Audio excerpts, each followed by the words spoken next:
Sir నమస్తే sir. నమస్తే. Sir బాగున్నారా సార్? నేనా బాగలేను. ఎవరు సార్ నువ్వు? సార్ నా పేరు భూమా వాడాల్సింది సార్. ఆ టోల్గేట్ కాడ ఒకరిని కొడతా ఉంటారు సార్ ఒకరిని. కొడతాం, ఉద్యోగంలో భాగంగా కొడతాం. రాంగ్ రూట్ లో వస్తే. Okay sir. ఏం విషయం? ఏం లేదు సార్, పలాదే కొడుతుండ్రి, ఏం జరిగిందని పలకరిద్దాం చేసి సార్ అట్లా. ఈ వ్యవహారాలన్నీ నీకు చాలా ఎక్కువ అనుకుంటా. నేను కాంతి నన్నా బిజినెస్ ఎక్కువ చేస్తా ఉంటావు. లేదు సార్, జీవంగల దేవుడు పైన ఒక ఆయన ఉన్నాడు సార్. అందరిని కొడితే నష్టపోతావు చెప్పుదామని చేశాను సార్. అది నీ ఇష్టం సార్. ఇంకా నువ్వు నాకు చెప్పి దేవుని పేరు చెప్పి నువ్వు అందరినీ వసూలు చేసుకొని ఇక్కడ ఎవరో రుద్రవరములతో ఎక్స్ట్రాక్షన్ చేసుకొని 1,50,000 డబ్బులు పీక్కున్నావు అంటే ఏదో పని చేస్తానని. నువ్వే కంప్లైంట్ కూడా వచ్చింది. 4 లక్షలు సార్, 4 లక్షలు మాట్లాడినది. 4 లక్షలు మాట్లాడినా 1,25,000 ఇచ్చినారు వాళ్ళు కంప్లైంట్ కు. అవు సార్, తీసుకున్నాం సార్. డబ్బులు తీసుకున్నావు, డబ్బులు ఇవ్వలేదని వాళ్ళు కంప్లైంట్ కూడా ఇచ్చినారు నీకు. సర్లే సార్, అయితే కట్టండి, కేసు కట్టండి. అయితే మోసం చేసింటే నేను దానికి దేవుడు చూడడా? చూస్తాడు సార్. అన్యాయంగా తీసుకుంటే దేవుడు చూస్తాడు. మరి నువ్వు అన్యాయం కదా, నీకేం అధికారాలు ఉన్నాయని నువ్వు సాయం చేస్తానని డబ్బులు తీసుకునే వాళ్ళతో. వాళ్ళు వచ్చినారు సార్ సాయం కోసము, నా కాడికి సాయం చేయమని అడిగినారు.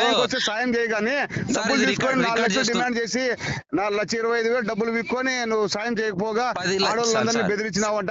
సార్ 10 లక్షలు కానీ వాళ్ళ సమస్య ఉంది కాబట్టి కోర్టు ఖర్చులు అవన్నీ ఉంటాయి సార్. అవి మీరు విచారించండి. నా మీద బాధపడేది ధర్మం కదా సార్. నీకు రోడ్డు మీద పోతానని పో. నా ఉద్యోగం లేక ఏళ్ళు కాపాడడానికి నేను ప్రయత్నం చేస్తున్నా. పేదవాళ్ళని కొడితే సార్ సందర్భం ఓకే సార్. నేను ఏమంటే సందర్భం ఏదైనా పరిచయం ఓకే. అందరిని అలా కొట్టుకుంటూ పోతే దేవుడు అనేవాడు ఊకున్నాడు కదా సార్. ఉన్నాడు, అట్లా దేవుడు చూసుకుంటాడు. నువ్వు మధ్యలో నన్ను కామెంట్ చేయడము అంటే మీరు కొట్టుకుంటా మీరు సార్. మీరు ఈ రోజు కొడతారు, రేపు చంపుతారు. ఎవరు సార్ బాధ్యత? అడిగే వాళ్ళని అడగాలి. కాపాడతావా సార్? వాళ్ళందరినీ కాపాడుతా ఉంటావా? కాపాడుతాం సార్. మీరు చంపుతాం అంటే మీరు కొడతాం అంటే డబ్బులు తీసుకొని నీకు తీసుకోమని దేవుడు సార్. మీ బాధ అంతా నేను డబ్బులు తీసుకుంటున్నానే కదా. మీరు మీ పోలీసు వాళ్ళు చేయనివే నా కాడికి వచ్చేది సార్. ఈ జిల్లా నంద్యాల జిల్లా కాదు. నీకు ఏం పదవి ఉందని కాన్స్టిట్యూషనల్ నీకు బాడీ ఏమన్నా ఒక పదవి ఇచ్చి కాపాడని చెప్పి సార్. పదవి ఇచ్చిన వాళ్ళు ఎవరం అంతా తెలుసు నాకు. వచ్చేది మిడుతూరులో నీకు అంతా తెలుసు. చెప్పినా మీ ఊరు కొనే డబ్బుల్లో మీ అక్కలు ఉన్నారంటే కూడా నీకు చెప్పినా. నువ్వు నాతో పొద్దుములు తోడుచుకుంటా, నన్ను ఇదే చేసుకుంటా, దానిని వీడియోలు పెట్టుకుంటా ఇది చేస్తే అంటే నీకు పొద్దుములు వీడియో ఏం పెట్టలేగా సార్. నేను ఇప్పుడు ఏం పెట్టినా వీడియోలు ఇవే పనులు చేస్తాంటావు నువ్వు. నీ వీడియో దేవుడు చెప్పినాడా? ఆఫీసర్ నువ్వు ఎందుకు భయపిస్తా సార్? నేను రిటర్న్ చేయమని చెప్పి బెదిరించమని చెప్పించినాడా నీకు? సార్ నేను ఎవరిని బెదిరించిన సార్? మినిమం ఫోర్స్ మాకు ఇచ్చినాడా సార్? దేవుడు అనేవాడు. నేనేమంటుంటే సరే సార్, సందర్భం బట్టి ఓకే, సందర్భాన్ని బట్టే పోతున్నా. నువ్వు ప్రతి సందర్భం నా వెనకలు చూసావా? మీరు కొట్టడం వల్లనే చాలా మంది చనిపోతున్నారు కదా. అడగడం నా ధర్మం, అడిగాను సార్. అట్లా నేను కొట్టడం వల్ల చాలా మంది చనిపోయినారని నీకు ఏ దాన్ని బట్టి నువ్వు అడుగుతున్నావు? నువ్వు కొట్టడం వల్ల డిపార్ట్మెంట్ మీద ఓవరాల్ గా మాట్లాడుతున్నావు విషయం నాకు అర్థమైంది. డిపార్ట్మెంట్ ఉండేదే ప్రజలు కాపాడడానికి. Okay sir. 102 ఇన్సిడెంట్ పట్టుకొని పోలీసులను ఓవరాల్ గా అందరూ కనెక్ట్ చేసి నన్ను మాట్లాడినావు అనుకో సార్. నేను ఏమంటుంటే మీరు ఆడ దాడి చేస్తుంటారు అని మీనా సరే, పరిస్థితి బట్టి మర్యాద ఉండదు. ఇంటికి వచ్చి చెప్తాను, మళ్ళీ నీ ఎత్తుకొచ్చి కొడతాను. నేను కూడా నన్ను కానీ నువ్వు నా మీద దాడి అని పదం వాడినావంటే మళ్ళీ బాగుంటది చెప్తాను. ఇప్పుడు వాని మీద చేయి చేసుకుంటుంటే సార్ ఆ పదం వాడండి సార్. చేయి చేసుకుంటుంటే చేయి చేసుకోవడం దేనికి రా? నువ్వు రారా, నిన్ను చేయి చేసుకోవడం దేనికి రా? నువ్వు చేసిన తప్ప రైటా?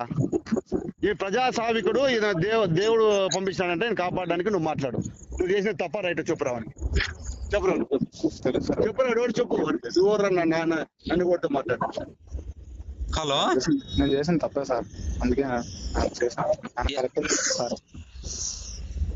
బాబు మరి ఎందుకు రాంగ్ రూట్ కోపం తెప్పించినావు? స్టడీగా పోయేదంటే మాట్లాడుతున్నావు. నువ్వు కోపంలో చేసిందా దాడి అంటున్నావు, కొట్టి చంపుతాను అంటున్నావు.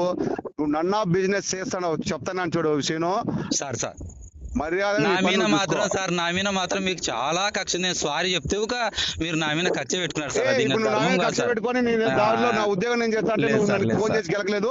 బైబుల్ సార్, బైబుల్ ఏమందంటే తప్పును ప్రశ్నించమని చెప్పింది కాబట్టి మాత్రమే సార్ అని అడిగాను నేను. అంతే అంతే సార్ ఉద్దేశం. అంతే బాబు, నేను ఏ సందర్భంలో కొట్టినానో ఏం చేసినానో తెలియకోకుండా నువ్వు మాట్లాడి అనవసరంగా ఇప్పుడు నా డ్యూటీ టైం ని వేస్ట్ చేసినా, నా డ్యూటీ అడ్డుకుంటున్నావు నువ్వు.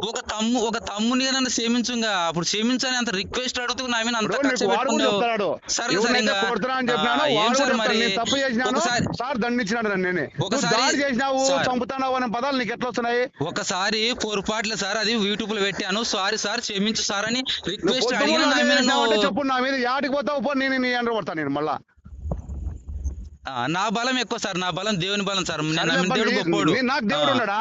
నీకు ఒకనికే దేవుడు యేసు, నీకు ఒకనికే దేవుడు అనుకుంటున్నావా?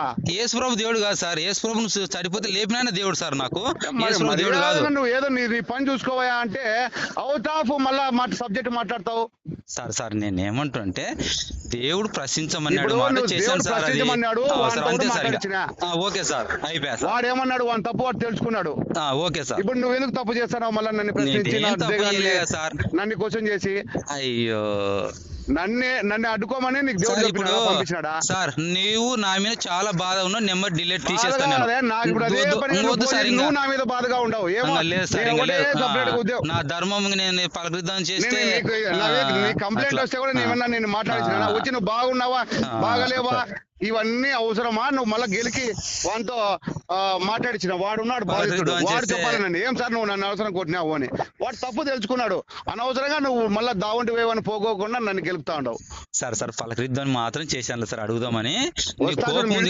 ఇంటికి వస్తా నేను మళ్ళీ అనుకుంటున్నావు. నువ్వు అంత కక్ష ఎందుకు సార్? మరి నా మీద నువ్వు ఎందుకు కక్ష? రోడ్డు మీద పోయేవాని పోకోకుండా అడుగుతుంది సార్. నేను అడిగిన దానికి సార్ చట్టబద్ధంగా ఉద్యోగం చేస్తా సార్. నా మీదకి దౌర్జన్యంగా వస్తావా, చట్టబద్ధంగా వస్తావా? చట్టబద్ధంగానే వస్తా. కేసు కట్టుకొని నా ఉద్యోగాన్ని నేను ఇప్పుడు కంప్లైంట్ రాసిస్తా. కేసు కడతాడు. సరే సార్, నీ ఇష్టం సార్. తమ్ముడు అని క్షమిస్తే క్షమించు. కేవలం బైబుల్ బట్టి అడిగినాం మేము, అది నీ ధర్మం సార్. బైబుల్ ఒకటే ఉండేది. బైబిల్ ఈ భూమిని పరిపాలించే నీకు ఇచ్చిన అధికారం ఒక బైబులే. మంచిదే, నువ్వు నమ్మినావు కదా. అవు సార్ నీకు అది నీకు బైబుల్ లేదు సార్. నేనేమంటే భారతదేశంలో ఒకటి గుర్తుపెట్టుకో, భారతదేశంలో అన్ని మతాలను గౌరవించాల్సిన బాధ్యత పోలీసు ఉంది. గౌరవించాలి కానీ నీ అధికారం మాత్రం బైబిల్ అందరి మీద చలాయిస్తా. తప్పు చేసిన మీద ఖచ్చితంగా చలాయిస్తా. ప్రభుత్వ చట్టాన్ని ప్రయోగిస్తా.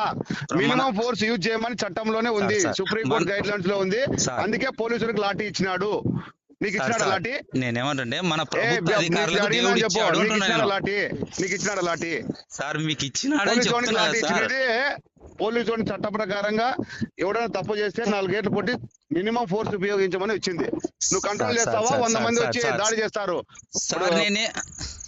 నువ్వు కోపం నీ అధికారం దేవుడు ఇచ్చాడని నేను నమ్ముతున్నా సార్. నేను నమ్మినాక నువ్వు క్వశ్చన్ చేసే అధికారం నీకు ఎవడు ఇచ్చినాడు? అమ్మా క్వశ్చన్ చేయకుండా అట్లా పూనికి లేదు అవకాశము అని నీకు వాడు వచ్చి చెప్పుకున్నాడు బాధితుడు. సరే సార్, ఇంకా అయిపోయా కదా. బాధితుడు నీకు వచ్చి నన్ను తప్పు చేసినాడు, ఎస్ఐ నన్ను కాపాడలేదు, నువ్వు నాకు సపోర్ట్ రా అని చెప్పినాడా? ఎవరు? ఈ అబ్బాయి పేరు ఏం పేరు? వెంకటరామన్ అనే అబ్బాయి నీకు వచ్చి చెప్పినాడు, complaint ఇచ్చినాడా?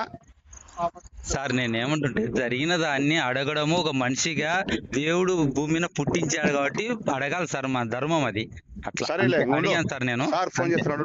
Okay sir, thank you sir. The person you are speaking with